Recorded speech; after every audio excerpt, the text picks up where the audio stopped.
Hello everyone, स्वागत है आपका वेदांगा इंस्टीट्यूट फॉर सिविल सर्विसेज में।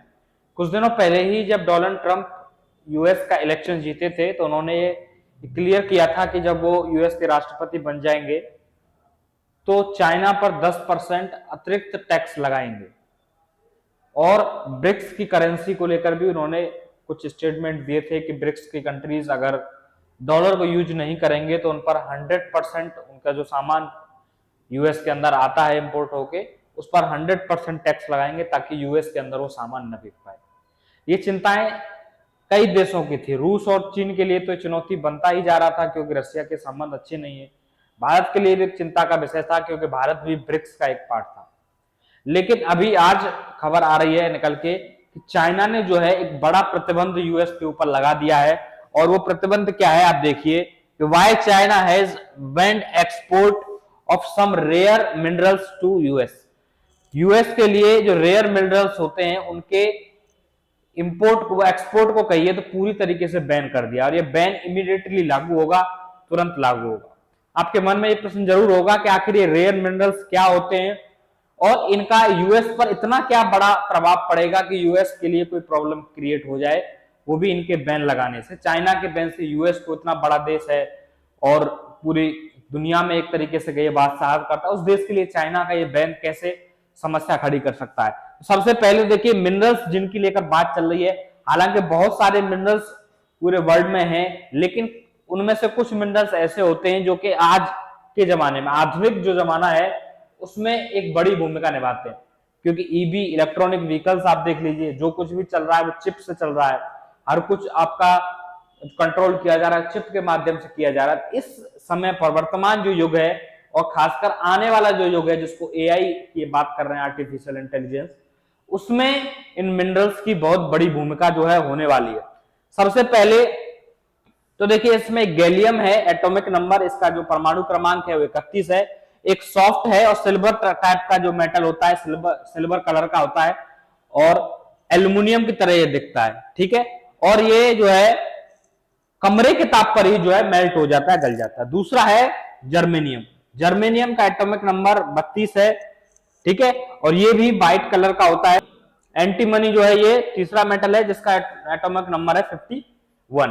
यानी कि 3 मेटल को फिलहाल बैन किया है। हालांकि ये मेटल बहुत सारे होते हैं जिनमें आप निकेल है, कोबाल्ट है, ये देखेंगे, लेकिन ये 3 मेटल ऐसे हैं जिनका बड़ी तादाद में यूज या तो चिप बनाने के लिए, और चिप का ही यूज आपको पता है हर जगह होता है, कंप्यूटर से लेकर डिफेंस की जो मिसाइलें होती हैं, डिफेंस इक्विपमेंट्स होते हैं उनके लिए। और चाइना ने यही यहाँ रीजन दिया है कि हम लोग इसलिए इसको बैन कर रहे हैं कि हमें डाउट है कि यूएस इनका मिलिट्री यूज करेगा और वो हमारी सिक्योरिटी के लिए एक खतरा बन सकता है। ये चीजें सिर्फ हम उन्हीं देशों को एक्सपोर्ट करेंगे जो सिविल यूज के लिए इसका यूज कर रहे हैं, मिलिट्री पर्पज के लिए यूज कर रहे हैं कि नहीं कर रहे हैं।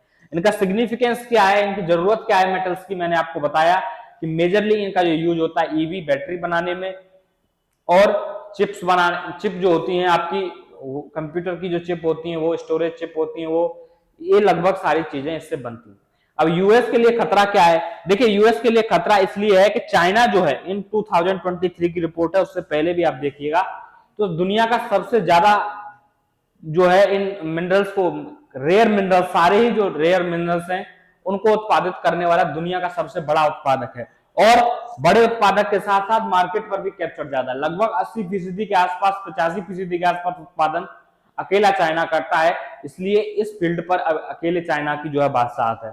और इधर आप मैप में देखिए तो जो यूएस के लिए जो सप्लाई जाती है उसमें 80% सप्लाई जो है वो आपका चाइना ही करता है। भले दोनों देशों में खटपट चलती रहती हो, लेकिन रेयर मिनरल्स का जिनसे यूएस के डिफेंस काफी ज्यादा दुनिया को एक्सपोर्ट करता है, चिप्स का यूज करता है, उसमें यूएस की बड़ी बड़ी कंपनी है, एनवीडिया देखी होगी आपने, ठीक है, इंटेल आपने देखी होगी, प्रोसेसर कंपनी है।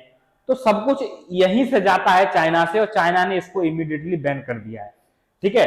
और चाइना सबसे लार्जेस्ट आप कहिएगा इस समय प्रोड्यूसर है इन चिप्स का जो है, इसलिए ये समस्या हो रही है कि इन रेयर जो मेटल्स हैं इनको अगर यूएस के लिए बैन कर दिया जाता है तो क्या यूएस के लिए कोई बड़ी प्रॉब्लम क्रिएट होगी? देखिए इमीडिएटली बैन का मतलब होता है कि अभी तुरंत बैन कर दिया, यानी कि अब कल से ही कोई नया माल नहीं जाएगा। तो ये इमीडिएट बैन तो यूएस के लिए प्रॉब्लम क्रिएट करेगा, लेकिन यूएस नाम है उसका, ऐसा नहीं है कि वो चुपचाप बैठ जाएगा और वो कुछ करेगा नहीं। ऐसा ही कुछ चाइना ने कुछ सालों पहले जापान के साथ किया था कि जापान चाइना का नेबर कंट्री है, आपको पता है, चाइना से लगातार उसको सिक्योरिटी थ्रेट रहते रहते हैं, दोनों में कॉन्फ्लिक्ट भी चलता रहता है। तो उस समय जापान के साथ भी इन लोगों ने ऐसा ही किया था कि बैन कर दिया जाए पूरी तरीके से जो है रेयर मिनरल्स को। लेकिन इन्होंने ऑस्ट्रेलिया की एक कंपनी को जो है पैसा दिया, ऑस्ट्रेलिया की एक कंपनी को टेक्नोलॉजी दी माइनिंग की, और अफ्रीकन देश हैं, कई देशों में उसके टेंडर लेके उसने जापान के लिए आपूर्ति की। यानी कि जो अवसर जापान पहले नहीं खोज रहा था, मजबूरी में आके उसने उस अवसरों को खोजा और चाइना से जो है एक तरीके से कहीं फ्री हो गया। वो एक तरीके से चाइना पर जो उसकी निर्भरता थी वो फ्री हो गई। ऐसा ही यूएस के साथ होगा। देखिए यूएस एक ताकतवर कंट्री है और पूरे वर्ल्ड में उसकी रीच है, कोई भी कंट्री इसके अगेंस्ट नहीं जाएगा। चाइना भी में इतनी हिम्मत नहीं है कि जो इससे इकोनॉमिकली लड़ सके, क्योंकि चाइना का वो अमेरिकन कंपनी है, उनका अभी भी वर्ल्ड में डोमिनेंस है। तो अफ्रीकन कंट्रीज हैं जहां जहां माइनिंग करता है, चाइना के पास खुद भी माइनिंग टेक्नोलॉजी अच्छी है, तो यूएस हो सकता है कि और कंपनियों को जो है खड़ा करे। ताइवान की कंपनियां, उनके पास टेक्नोलॉजी अच्छी है, ऑस्ट्रेलियन कंपनी है, उनके पास टेक्नोलॉजी माइनिंग की अच्छी है, तो उनको खड़ा करके पता चले कि यूएस इस पर चाइना पर जो निर्भरता थी उसको खत्म कर दे और चाइना के लिए फिर एक बड़ा खतरा बन जाए कि अब यूएस बिल्कुल ही चाइना के ऊपर डिपेंड नहीं है। क्योंकि जिस तरीके से बैन किया, हो सकता है कि डोनाल्ड ट्रंप आएंगे तो वो बड़े सेंक्शंस जो है वो चाइना के ऊपर लगाए। हालांकि बीच में एक दूसरे पर सेंक्शंस इन्होंने लगाए हैं, चाइना ने तो कम लगाए लेकिन यूएस ने ज्यादा लगाए। तो उस केस में जो है अब हो सकता है कि आने वाले समय में दोनों ही कंट्रियों के बीच में एक बड़ा ट्रेड वॉर दिखे, बड़ा व्यापार युद्ध आपको देखने को मिले। ये युद्ध कोई मिसाइलों का नहीं, व्यापार का युद्ध होगा। और यूरोप भी इसमें हो सकता है कि कूदे आगे चल के, क्योंकि यूएस के मैक्सिमम डिफेंस के जो वेपन्स हैं वो यूरोप में अब यूज हो रहे हैं, यूक्रेन में यूज हो रहे हैं, इजराइल में आप देख रहे हैं, उधर अरब में, इजराइल में यूज हो रहे हैं। तो ये सबके लिए टेक्नोलॉजी इन लोगों के लिए भी समस्या खड़ी करेगी, इजराइल के लिए भी, फ्रांस और जर्मनी जिनके साथ जो इनका नाटो का संगठन है उसके लिए भी।